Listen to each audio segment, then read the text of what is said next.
कल सुबह आपको $2.3 बिलियन का पेमेंट करना है। जी हाँ, मिलियन नहीं बिलियन। और पेमेंट भी ऐसा वैसा नहीं, ऑल इन कैश, मतलब चेक बाउंस वाला ऑप्शन नहीं है, भाई बाद में दे देंगे वाला ऑप्शन नहीं है। और सबसे बड़ी बात, ये सब उस टाइम पर हो रहा है जब दुनिया की इकोनॉमी ऑलरेडी हिली हुई है। 2008 का ग्लोबल फाइनेंशियल क्राइसिस चल रहा है। अब सवाल ये है, ऐसे टाइम पर कोई कंपनी इतनी बड़ी डील कैसे करती है, और उससे भी बड़ा सवाल, डील करने के बाद खुद डूबने से कैसे बचती है। आज की कहानी यही है। टाटा मोटर ने जैगवार लैंड रोवर यानी JLR कैसे खरीदी, और उससे भी जरूरी फाइनेंशियल प्लानिंग, रिफाइनेंसिंग और कैश फ्लो डिसिप्लिन की मदद से उस डील को सरवाइव करके ग्रोथ स्टोरी में कैसे बदला। और दोस्तों, ये केस स्टडी सिर्फ बड़ी कॉर्पोरेट के लिए नहीं है, इसमें MSME ओनर के लिए भी बहुत सॉलिड लेसन छिपे हुए हैं। 2008 के आसपास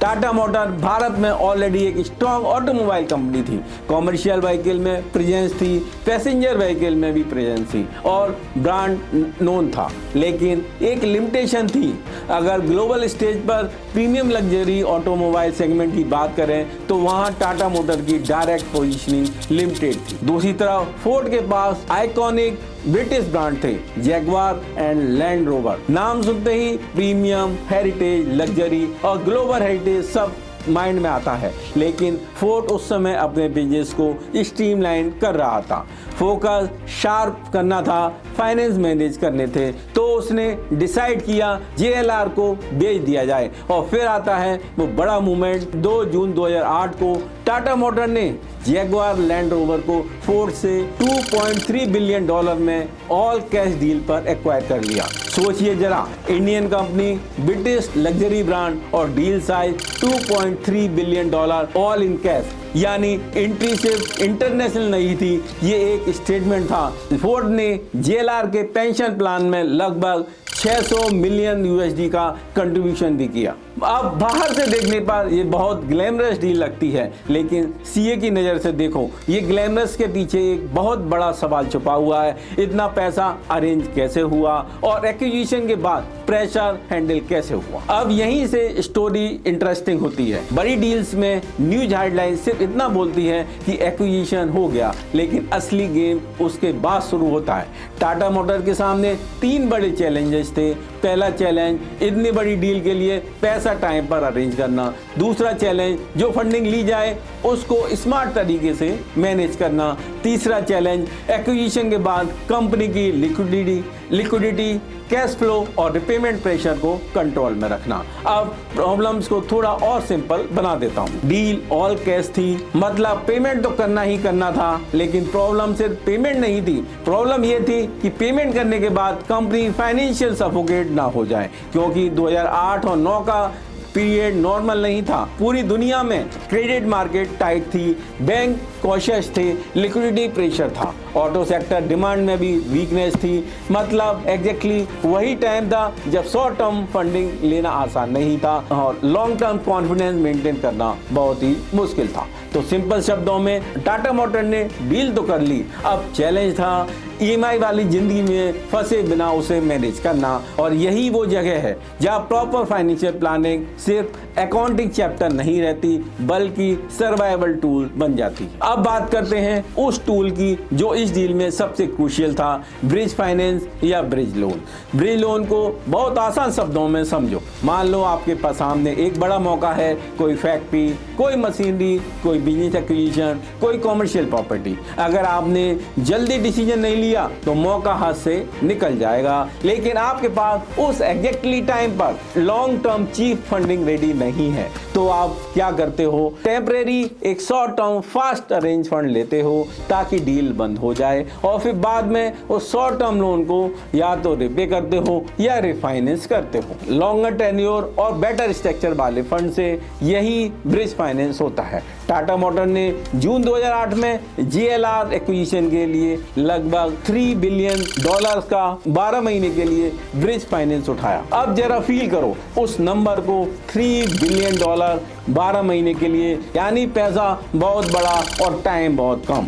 ये ऐसा है जैसे आपने घर खरीदने के लिए बहुत बड़ा शॉर्ट टर्म कॉस्टली लोन लिया है, क्योंकि घर हाथ से नहीं जाने देना चाहते, लेकिन अब अगले 12 महीने में आपको प्लान करना है कहां से रिपेमेंट होगा, क्या रिफाइनेंस होगा, क्या रिस्ट्रक्चर होगा और क्या प्रेशर मैनेजेबल रहेगा। डील क्लोज करने के लिए ब्रिज लोन पावरफुल टूल है, लेकिन अगर प्लानिंग वीक हो तो यही टूल बाद में प्रेशर कुकर भी बन सकता है। अब समझते हैं असली रिस्क। ब्रिज लोन का सबसे बड़ा डेंजर क्या होता है? टेन्योर छोटा होता है, मतलब आपने शॉर्ट टर्म में पैसा तो उठा लिया, लेकिन एसेट्स या एक्विजिशन से बेनिफिट लॉन्ग टर्म पर आएगा। यही पैदा होता है मैच्योरिटी मिसमैच। सरल बाधा में आपने शॉर्ट टर्म लायबिलिटी उठा ली, लेकिन रिटर्न लॉन्ग टर्म में मिलेगा। अगर आप बीच में मार्केट डाउन हो गया, बैंक ने मना कर दिया, कैश फ्लो वीक हो गया, बिजनेस एक्सपेक्टेड स्पीड से इंप्रूव नहीं हुआ, तो उस लोन मैच्योरिटी डेट एक डेडलाइन बम बन जाती है। और टाटा मोटर के केस में यही रिस्क रियल रिस्क थी, क्योंकि 2008-9 में ग्लोबल क्रेडिट मार्केट टाइट थी, ऑटो सेक्टर प्रेशर में था, डिमांड सॉफ्ट थी, कॉन्फिडेंस कम था, तो टाटा मोटर को एक साथ दो काम करने थे, बिजनेस चलाना भी था और फंडिंग प्रेशर संभालना भी था। यानी गेम सिर्फ एक्विजिशन नहीं था, गेम था पोस्ट एक्विजिशन फाइनेंशियल सर्वाइवल। और दोस्तों, यही पॉइंट एमएसएमई ओनर को समझना सबसे जरूरी है। कई बार बिजनेस ओनर एसेट खरीद लेते हैं, यूनिट एक्सपेंड कर लेते हैं, ऑर्डर उठा लेते हैं, लेकिन फंडिंग की मैच्योरिटी और कैश फ्लो साइकिल मैच नहीं करते। फिर बिजनेस प्रॉफिट में दिखता है, लेकिन कैश क्रंच में फंस जाता है, यानी पेपर पर ग्रोथ, ग्राउंड पर स्ट्रेस। अब आते हैं सबसे जरूरी पार्ट पर। टाटा मोटर ने पैनिक नहीं किया, उन्होंने एक दिन में सब रिपे वाली इमोशनल स्ट्रेटजी नहीं ली, उन्होंने स्टेप बाय स्टेप रिपेमेंट और रिफाइनेंसिंग प्लान बनाया, और यही मैच्योर फाइनेंस मैनेजमेंट है। कंपनी ने बताया कि कुल $3 बिलियन ब्रिज लोन में से पहला बड़ा हिस्सा 1.16 बिलियन USD रिपे किया गया। इस रिपेमेंट में यूज हुआ राइट इशू और कुछ सेल्स प्रोसीड्स। अब इसका मतलब सिंपल है, कंपनी ने सिर्फ डेट पर डेट नहीं चढ़ाया, उसने कैपिटल रेज और एसेट्स मोनेटाइजेशन जैसे ऑप्शन भी यूज किए। यहाँ MSME के लिए सीख ये है कि हर प्रॉब्लम का सॉल्यूशन सिर्फ बैंक ओडी या CC लिमिट नहीं होता, कभी कभी मिक्स बनाना पड़ता है।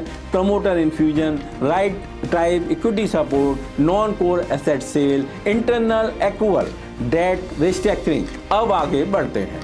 दूसरा बड़ा हिस्सा 840 मिलियन USD रिपे किया गया। यह रिपेमेंट हुआ नॉन कन्वर्टेबल रूपी डिवेंचर से, यानी रूपी NCD के प्रोसीड्स। मतलब कंपनी ने फंडिंग मिक्स को डाइवर्सिफाई किया, एक ही सोर्स पर डिपेंडेंट रहने की बजाय उसने स्ट्रक्चर तरीके से अल्टरनेटिव इंस्ट्रूमेंट यूज किए। अब टोटल पिक्चर देखिए, पहले 1.16 बिलियन रुपए, फिर 840 मिलियन रुपए।